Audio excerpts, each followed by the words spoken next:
फसलों और बेगुनाह जानवरों को मारने के अलावा अगर आपने मेरा पूरा घराना भी मिटा दिया होता ना,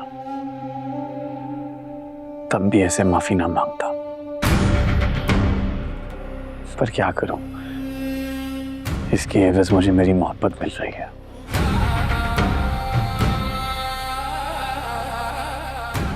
मुझे माफ कर दे मामू।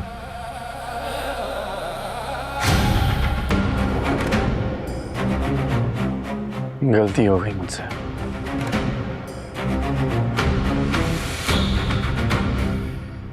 वाह भाई मुर्ग, तुम तो बड़ी खुशकिस्मत हो। तुम्हें हासिल करने के लिए वो भिपरा हुआ शेर तुम्हारे बाबा के कदमों में आकर बैठा हुआ है। ये तो मुझे पता है, मेरे बाबा बहुत ताकतवर हैं। लेकिन ये बादशाह मेरे बाप की ताकत के आगे झुका है। मोहब्बत तो इसको मुझसे है ही नहीं।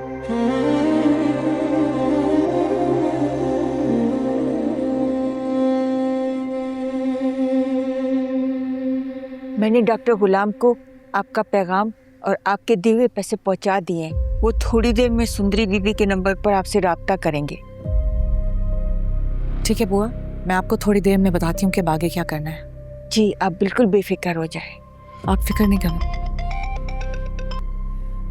हेलो सुंदरी, मैं गुलाम, मैं आ रहा हूँ तुम्हें लेने के लिए। गुलाम बेटा, मैं अम्मा पप्पू बोल रही हूँ। अम्मा पप्पू, सुंदरी कहाँ है? देखो, तुम मेरी बात ध्यान से सुनो। जैसा मैं कह रही हूँ वैसा ही करो।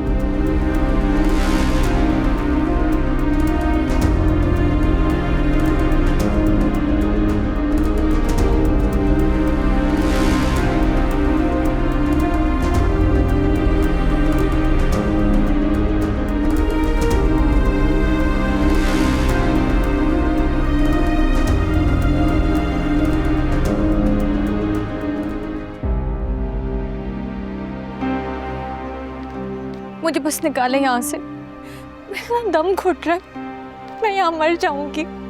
मुझे ना बाबा ने बहुत आज़ादी से पाला है, मैं यहाँ इस कैद में नहीं रह सकती। जिस कैद खाने में तुमने एक रात गुजारी है, उस कैद खाने में मैंने खुद को 22 साल बंद कर लिया था कि मेरा घर, मेरा शौहर, मेरी औलाद मुझे वापस मिल जाए। घर वापस नहीं मिला, शौहर मर गया।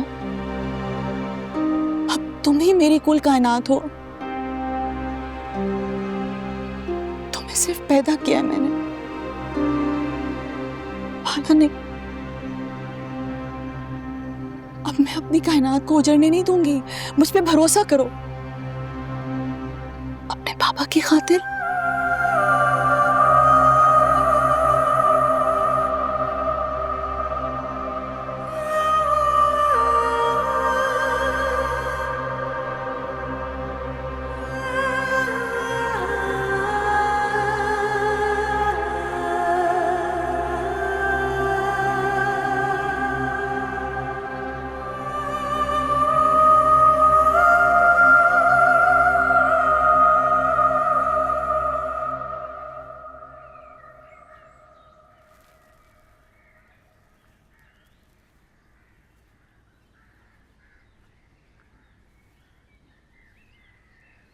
ये तुम्हारा बेटा क्या कह रहे हैं? कौन सी बात मनवा कर लाए हो उसे? मैंने बहुत कोशिश की है, लेकिन तुम इस बात को मानोगे कि मैंने तुम्हें बादशाह के बारे में कभी झूठ नहीं बताया था, ना अब बताऊंगा। वो एक शर्त पर राजी हुआ है कि उसका निकाह सुंदरी के साथ भी होगा और वो उसे अपने साथ रखेगा। दिमाग ठीक है तुम्हारा? इसमें कौन सी ऐसी नई बात है जिसका इल्म तुम्हें पहले से ना हो? मैं अपनी जवान औलाद के सामने मजबूर हूं। कोई लड़की होती तो उसे किसी बेजुबान जानवर की तरह ब्याह देता। तुम्हें क्या लगता है मैं यहाँ तुम्हारे साथ बैठकर अपनी बेटी की सौतन की आमद की तैयारी करूंगा? ऐसा बिल्कुल नहीं है। अकल से काम लो, कुर्बान अकल से। इन रिवायतों में सिर्फ मैं ही नहीं, तुम भी तो जकड़े हुए हो। बेटी को कवारा बिठा के मार देने से कहीं बेहतर है कि तुम उसका निकाह उसके फूफीजाद के साथ कर दो। और तुम्हें तो मुर्ग की मर्जी के साथ कोई एतराज भी नहीं है, तो फिर क्यों उसकी ख्वाहिश को मारकर उसे बदरू बनाकर खानदान की बाकी कवारी लड़कियों के साथ भटकता हुआ देखना चाहते हो यार? जो चांद से अपने दुल्हा को बुलाते हुए बरसों से हमारी रिवायतों की कैद में बंद है, मत करो ये जुल्म। अपनी बेटी के साथ ये जुल्म मत करो, कर दो उसकी शादी।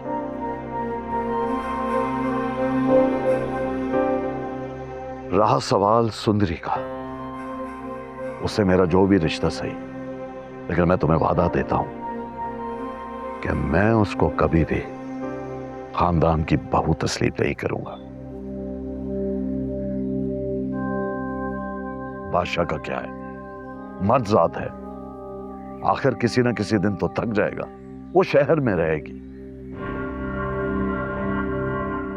देखो, ना बादशाह इंजीनियर है ना डॉक्टर, ये जिम्मेदारी तो उसका जरिया माश है। यहीं से इलेक्शन लड़के मिनिस्टर बना है, घर बसेगा, औलाद होगी, उसकी जड़ें यहीं हैं, हम सदियों से यहां आबाद। कम से कम इस खानदान की एक बेटी तो अपने घर की होगी ना। And you know I am right.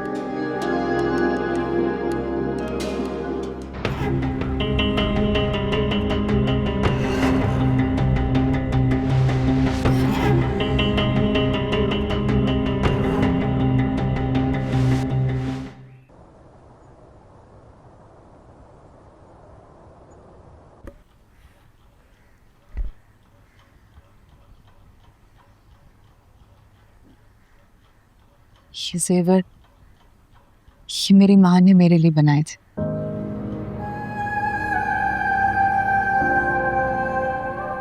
पता नहीं क्यों मुझे ख्याल आता था कि एक दिन मेरा वारिस आएगा और ये मैं उसको विरसे में दूंगी।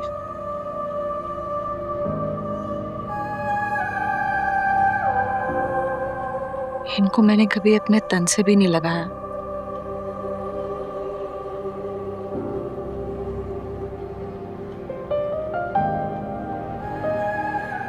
तुम बिल्कुल मेरी जवानी हो सुंदरी, मेरी तरह सिद्धि,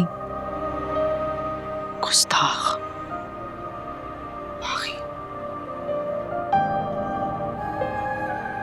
लेकिन पता है क्या, मैं एक बहुत अच्छी बीवी थी, मोहब्बत करने वाली, ख्याल रखने वाली, खिदमत गुज़ार।